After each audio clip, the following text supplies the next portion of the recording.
Quick disclosure before we start. AI-assisted tools were used in parts of the research and production workflow. Final editorial judgment, risk posture, and release approval stayed human-led. This is operational guidance, not legal advice. These are my opinions and are not representative of any organization.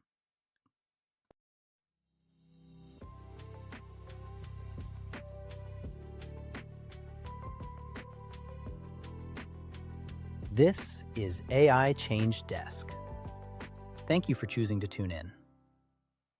Imagine somebody swaps the warehouse forklift for a race car overnight. Same loading dock, same pallets, same team. Tiny sticky note on the dashboard. Good news, it is faster now. Which is a bold sentence to leave next to machinery. That is roughly where AI operations are this week. The model gets stronger, the task runs longer, the cyber boundary gets sharper, the compute bill gets less theoretical, and everybody keeps trying to say, same workflow, like that phrase has magical insurance coverage. It does not. A stronger model is not just a better autocomplete. It is a new operating condition. And if your process for a new operating condition is, let the most excited person try it first, congratulations, you have invented governance in a bathrobe. This episode is about release gates. Not bureaucracy for its own sake, not a velvet rope around progress. A release gate is an airlock. It lets the good thing in without letting the cabin depressurize. Welcome back to AI Change Desk. I am Michael. Today is the Monday main episode for April 20th, 2026. And before we jump into the news stack, I want to connect the last few episodes, because this is not a random pile of stories. EP15 asked, who owns the artifact after the AI work persists? EP16 widened that into capacity. What happens when infrastructure becomes a strategic constraint instead of background plumbing? EP17 took that downstream into commerce. If AI starts shaping discovery and checkout, merchants need control before the dashboard starts telling flattering lies. EP18 tightened the operating loop. Weekly checks for governance drift and packaging, because upstream changes and downstream promises belong in the same conversation. So EP19 is the next logical step. If artifacts persist, capacity gets scarce, commerce gets mediated, and the weekly operating surface keeps moving, then the question becomes, what gate do you run before the more powerful thing gets scaled? That is the thread. Not panic, not hype, a gate. The working thesis is simple. The next AI operating problem is not whether the model is smarter. It is whether your organization has enough release discipline to survive the model being smarter. We have three signals. First, Anthropic released Claude Opus 4.7 on April 16th. The company framed it around harder software engineering work, longer running tasks, cyber safeguards, higher effort controls, task budgets, and migration considerations. Second, OpenAI's April cyber access and Axios-remediation posts put trusted access, endpoint trust, and software supply chain hygiene in the same operational frame. Third, CoreWeave and Jane Street announced a major AI cloud agreement on April 15th, inside a wider week of large AI infrastructure commitments. Three stories. 1 point. If you are going to scale AI work, you need one release gate that covers model behavior, cyber use boundaries, token and task budgets, and compute continuity. Let's run it. Story 1. A model upgrade is a production change. Anthropic's Claude Opus 4.7 release is the lead signal because it is not just a normal, new model, better charts release. And to be clear, I am not doing Model Olympics today. I am not here with a tiny flag screaming from the bleachers because one benchmark briefly beat another benchmark by a number that looks scientific until you ask how it behaves inside your messy workflow with 6 tools, 3 deadlines, and someone named Greg who insists on pasting meeting notes into the prompt with no punctuation. Bless Greg. But Greg is not an evaluation harness. The operator point is narrower and more useful. Anthropic says Opus 4.7 is generally available and improved for advanced software engineering work and long-running tasks. The release also talks about more precise instruction following, higher resolution vision, real-world cyber safeguards, a new X-high effort level, and task budgets in public beta. Their migration guidance also says teams should re-benchmark cost and latency, retune token expectations, review prompts for behavior changes, and think carefully about task budgets and effort settings. That is the part I care about, because every one of those details touches a production surface. Long-running work changes supervision. Better instruction following changes old prompt behavior. Higher effort controls change latency and spend. Task budgets change how teams constrain open-ended agent work. Cyber safeguards change permission paths. Higher resolution vision changes token assumptions for image-heavy workflows. And migration notes mean the old harness may not mean what you think it means anymore. This is where teams get into trouble. They hear better model and translate it as same workflow, nicer output. Sometimes, sure, but sometimes a better model behaves like an extremely competent new employee who read the handbook too literally, found 3 contradictions, spent 4 hours solving the wrong version of the problem, and then handed you a beautifully formatted artifact that makes everyone feel bad about their calendar discipline. Which is impressive. Also, not automatically production safe. Here is the ordinary failure mode. A team has a working prompt. It has been used for months. It produces an acceptable memo, or a draft report, or QA notes, or a code review, or some internal operating summary. Then the model changes. Nobody changes the prompt. Nobody changes the workflow. Nobody changes the person clicking the button. But the output changes anyway. It is longer, or shorter, or more literal, or more cautious, or more expensive. Or it uses fewer tools. Or it gets more ambitious and starts trying to fix the whole basement when you only asked it to label the light switch. And now the team is having a very human argument. One person says the model got worse. Another says the prompt is bad. Another says the reviewer is too picky. Another says the whole team has lost its edge. Which is usually the point where someone opens a spreadsheet and morale leaves the room through a vent. But the real sentence might be much simpler. The interpreter changed. And when the interpreter changes, the old prompt is not the same test. That is the first operator lesson. Do not confuse prompt continuity with workflow continuity. Same prompt, new model, new effort setting, new tokenization, new tool behavior, new cyber safeguard boundary, new image resolution behavior. That is not the same system. It is a cousin wearing the same jacket. Related, familiar, may be better, but not identical. The second lesson is that budgets are no longer just finance controls. They are behavioral controls. When Anthropic talks about effort levels and task budgets, the interesting thing is not only the bill, it is the shape of the work. A quick triage should not behave like a deep autonomous investigation. A deep autonomous investigation should not pretend it is a quick triage. A security review should not have the same access pattern as a marketing caption. A production incident summary should not wander around like it has a museum membership and a free afternoon. The budget tells the system what kind of job it is inside. Are we doing a fast pass? A careful pass? A high-effort pass? A long-running agentic pass where verification is expected before the model reports back? Without that boundary, every task becomes a tiny philosophical seminar with a cloud bill. And I respect philosophy. I do not respect surprise invoices with footnotes. The third lesson is that stronger models change the human job. If the model can carry work longer, the human is not simply steering every line anymore. The human is designing checkpoints. That sounds very mature. And then you look at the actual workflow and realize the checkpoint is a Slack message that says, "Looks good?" That is not a checkpoint. That is a little paper umbrella in a hurricane drink. A checkpoint needs a definition. What does the model show before continuing? What evidence must it attach? What failure modes are we checking? What counts as overreach? Who reviews the run before it affects a customer, a user, a public post, a compliance answer, or a production code path? That is management work. Not glamorous, not viral, deeply useful. And it connects directly back to EP15. If retained AI artifacts need owners, then stronger AI runs need gates before they create more retained artifacts faster than anybody can understand them. That is the bridge. EP15 was artifact ownership. EP19 is release ownership. Same problem, one layer earlier. So here's the action for story 1. Run a model release gate before the stronger model touches a production workflow. Not a giant committee, not a 6-week ceremony where everyone discovers the word stakeholder and refuses to let it go. One release gate. Start with the 10 workflows most likely to use the new model. For each workflow, capture the old output and the new output. Score 6 things: quality, instruction behavior, latency, token use, tool behavior, human review time.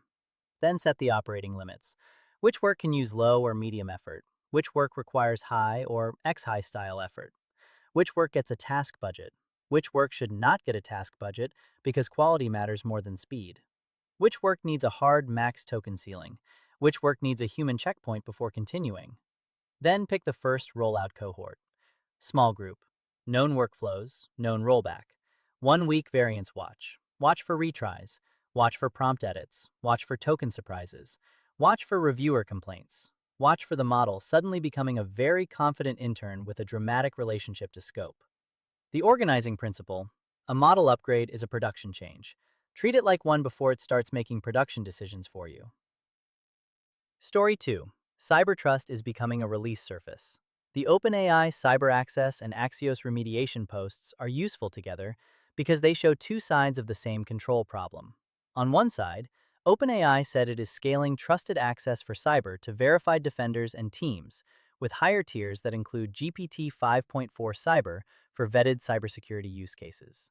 On April 16th, OpenAI also framed the cyber defense ecosystem around trust, validation, safeguards, and accountability, including access for evaluation by Casey and the UK AI Security Institute.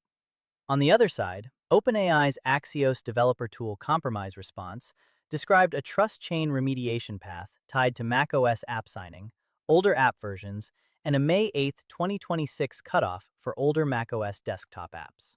Those are different stories technically. Operationally, they rhyme. One is about who gets access to powerful defensive capability. The other is about whether the software path itself can be trusted. And that is the part teams should feel in their bones.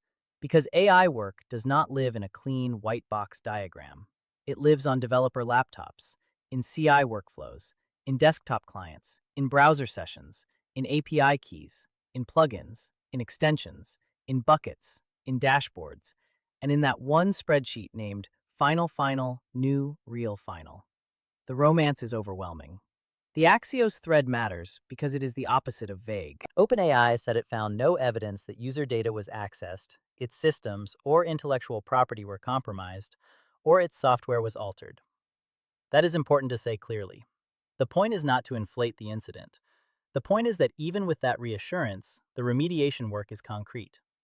OpenAI treated signing material with caution, published updated builds, and gave users a dated reason to update older macOS apps. Microsoft's write-up on the underlying Axios NPM compromise also described malicious package versions and a second-stage remote access Trojan. So the broad operator lesson is not, everybody panic. The lesson is, your AI governance program cannot stop at the model boundary. The toolchain matters.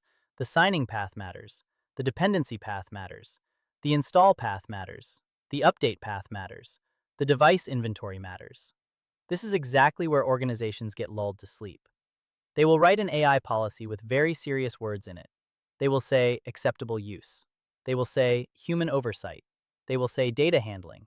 They may even say risk taxonomy, which is how you know the room has become dangerous to joy. But then nobody can answer, which devices are running the approved AI desktop client? Which app versions are below the cutoff? Which developers are using unmanaged machines? Which build workflows can pull floating dependencies? Which identities are approved for cyber-capable models? Which logs prove that an action was authorized defensive work? And that is the gap. The policy sounds mature. The operating evidence is a fog machine. A tasteful fog machine, maybe. Still fog. This connects back to EP18. In EP18, we talked about upstream governance drift and downstream packaging in the same weekly loop. This is the security version of that loop. If access assumptions change upstream and endpoint trust changes underneath, then the weekly review has to ask more than, did the model work? It has to ask, was the path trusted? Was the user authorized? Was the use case approved? Was the evidence captured? Was the exception named? That is cyber trust as a release surface. Not cyber trust as a paragraph. Not cyber trust as a quarterly slide. Not cyber trust as one heroic security person quietly aging under fluorescent lighting. A release surface. And this matters because cyber-capable AI is dual use. The same capability that can help a legitimate defender find and fix risk can also be misused. So a good process cannot simply be permissive or restrictive in the abstract. It has to be specific. Who is the user? What is the authorized defensive purpose? What environment is allowed? What logging is required? What data can be used? What needs human approval? What is out of bounds? This is not about making security teams beg for useful tools. It is about making access legible enough that the organization can safely say yes. Because a yes without evidence is how you get a mess, and a no without process is how people route around you. The shadow IT department is just governance that missed a meeting. So here is the action for story 2. Create a cyber trust gate next to the model gate. One page is enough to start. Name the approved defensive use cases. Name the access roster. Name the environments where the work can happen. Name the logging and retention stance. Name the AI-related desktop tools and developer tools that must be on trusted versions. Name every exception: owner, due date, fallback path. Then add one hard rule. If the tool path is untrusted or unknown, it cannot be the path for production AI work. That is the whole thing. Not perfect, but real. The organizing principle. Cyber trust is not a paragraph in the policy. It is a release surface. Story 3. Capacity is now part of the workflow. CoreWeave and Jane Street announced a major AI cloud agreement on April 15th. CoreWeave said Jane Street committed approximately $6 billion to use CoreWeave's AI cloud platform and made a $1 billion equity investment. The company said the agreement includes access to next-generation compute across multiple facilities. That is the freshest capacity signal in this episode. It also sits inside a wider official source cluster. Earlier in April, CoreWeave announced an expanded, approximately $21 billion AI infrastructure agreement with Meta. CoreWeave also announced a multi-year agreement with Anthropic to support development and deployment of the Claude family of models. So the narrow headline is finance and infrastructure. The operator headline is simpler. Serious AI cloud demand is not just coming from frontier labs. If quantitative trading, enterprise security, software agents, media workflows, internal automation, and frontier labs are all pulling on high-end compute, then capacity planning stops being background plumbing. It becomes part of release readiness. This is where organizations have to stop pretending compute is a magical utility fairy. You do not put a major workflow on a scarce input and then act surprised when scarcity behaves like scarcity. That is not strategy. That is leaving your operating model outside in the rain and hoping it develops character. Character is lovely. I would still bring the operating model inside. This connects back to EP16. EP16 was about national capacity and infrastructure control. This is the local version of that story. Your team may not be negotiating billion-dollar cloud agreements.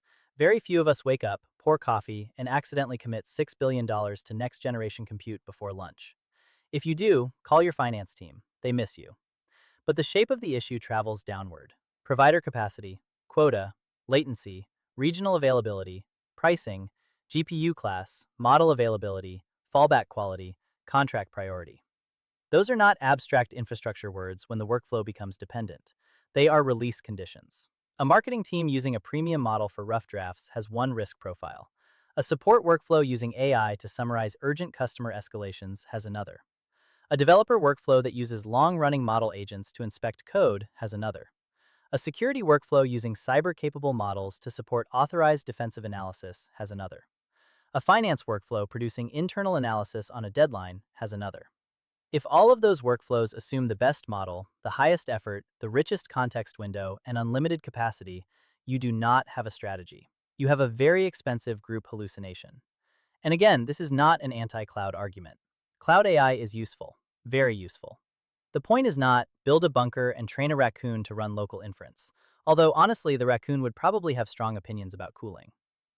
The point is dependency awareness. Where is the work coupled to capacity you do not control? What happens if the premium path is slow? What happens if the quota is reduced? What happens if the model route changes? What happens if a region is unavailable? What happens if the cost of the high-effort workflow doubles because the task is bigger than expected?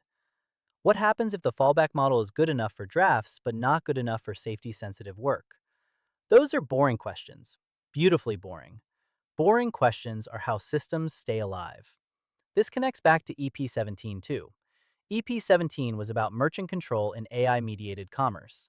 The lesson there was that showing up in the AI answer is not the same thing as controlling the operational path. Same here. Having access to the model is not the same thing as controlling the release path. A workflow can look available until the capacity assumption breaks. Then the team discovers, very suddenly, that the real dependency was never the dashboard. It was the invisible infrastructure promise underneath it. So here's the action for Story 3. Add a capacity continuity check to the release gate. List the critical AI workflows that cannot pause for more than one business day. For each one, name the model, provider, API, region, quota, and fallback path. Set task level and weekly spend ceilings. Define degradation mode. If the premium path is not available, do you downgrade the model, reduce effort, split the task, queue the work, pause non-critical automation, move to manual review? Name it before you need it. Then create a priority queue. Which workflows get high effort, high cost capacity first? Security incident response probably outranks a brainstorming prompt. Customer impacting production work probably outranks a decorative internal summary. Revenue critical operations probably outrank the weekly meeting recap that mostly says everyone needs to circle back. I have read enough meeting recaps to know they are not all acts of public service. The organizing principle. If the workflow depends on scarce compute, capacity is no longer infrastructure trivia. It is part of the release. Change management layer. The release gate loop. Now let's pull the whole thing together, because this is where I do not want the episode to drift into three separate stories. The stories are different, the operating pattern is the same. Model release, cyber trust, capacity continuity. All three are about one question. Can the organization absorb a stronger, riskier, more expensive, more dependent AI workflow without turning the change into noise? That is the change management layer. Headlines create pressure. Management discipline determines whether the organization absorbs that pressure cleanly or turns it into a fog machine with a roadmap. So here is the loop. Detect. What changed in the model, the cyber boundary, the endpoint trust chain, or the capacity environment? Baseline. What did the old workflow do before the change? Limit. Who gets access first, at what effort level, with what task budget, and with which workflows explicitly excluded? Approve. Who signs off on model behavior, cyber use, legal and policy posture, cost, and continuity? Monitor. What variance, retries, incident signals, review failures, and spend movement do we watch for 1 week? Rollback. What is the boring fallback path when the exciting thing gets weird? That is it. Detect, baseline, limit, approve, monitor, rollback. 6 verbs, and they connect the whole run of episodes. Retained artifacts need owners. That is EP15. Capacity constraints need visibility. That is EP16. AI-mediated commerce needs downstream control. That is EP17. Weekly governance drift needs a review loop. That is EP18. And stronger models need release gates. That is EP19. Same desk, same operating philosophy. Do not wait for the incident to learn the system. Learn the system while the stakes are still small enough to be annoying instead of expensive. Annoying is underrated. Annoying is the smoke alarm chirping. Expensive is the kitchen on fire. Pick annoying. What this looks like in a real team. Let's make it less abstract. Say you have an internal research workflow. Nothing exotic. A team uses an AI model to read source material, summarize what changed, draft an internal memo, and flag anything that needs legal, security, or executive review. It worked well enough last month. Then the team wants to move that workflow to a stronger model. The tempting version is simple. Swap the model ID. Celebrate. Maybe send a Slack message with a rocket emoji, which is how modern organizations convert uncertainty into decoration. I am not anti-rocket. I am anti-rocket as control. The release gate version is still fast, but it is much cleaner. First, the team detects the change. New model, new effort behavior, new task budget option, potential cyber boundary changes, potential cost changes. Second, it baselines the old workflow. Take 5 recent memos, run the old path. Save the output, token use, latency, reviewer notes, and final corrections. Third, it runs the new path against the same 5 cases. Not to crown a champion, to find the differences that matter. Did it follow instructions more literally? Did it skip tools? Did it cite better? Did it over-explain? Did it spend more? Did reviewers trust it faster or slower? Did it produce one of those beautiful, confident paragraphs that looks like it belongs in a consulting deck and then collapses when touched by a fact? That last category should have its own dashboard color. Maybe beige. Beige is the color of plausible nonsense. Fourth, the team limits rollout. Only 2 operators for the first week. Only approved source sets. No cyber-sensitive requests unless the authorized security owner is in the loop. Task budget for standard summaries. Higher effort only for red flag reviews. Manual review before any external use.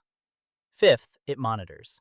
Retries, reviewer corrections, cost per memo, time to publish, false confidence, escalation quality. Sixth, it names rollback. If cost spikes, reduce effort. If quality wobbles, return to the old path. If source handling breaks, pause external use. If cyber boundaries get ambiguous, route to the security owner. That is not slow. That is how you move quickly without making everyone rediscover the map by walking into furniture. And notice what happened there. We did not need a giant transformation program. We needed an airlock. A small one, but real. Monday actions. 3 actions for this week. First, choose one workflow and run the model release gate. Do not boil the ocean. Pick the workflow most likely to adopt the stronger model first. Maybe it is code review. Maybe it is research synthesis. Maybe it is document analysis. Maybe it is support escalation. Maybe it is internal automation. Run the old model and new model side by side. Score quality, instruction behavior, latency, token use, tool behavior, and human review time. Then decide the rollout rule. Not a feeling, a rule.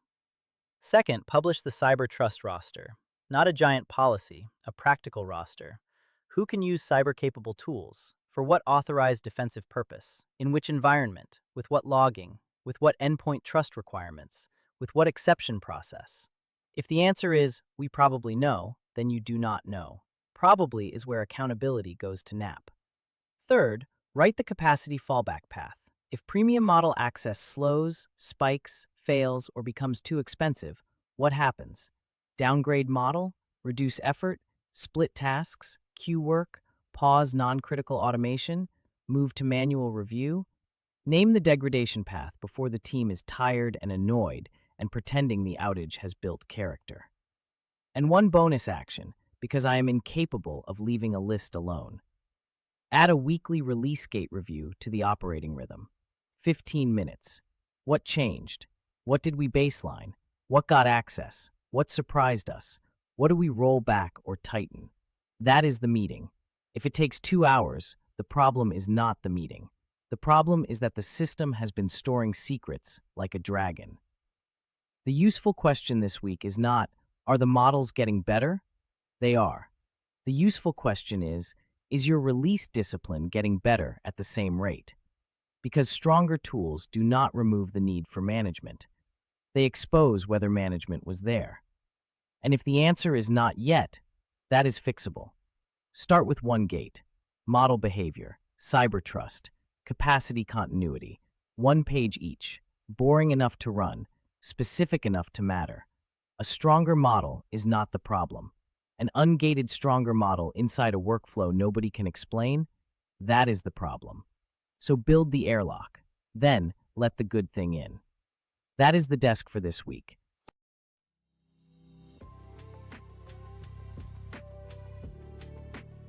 This is AI Change Desk. See you next time.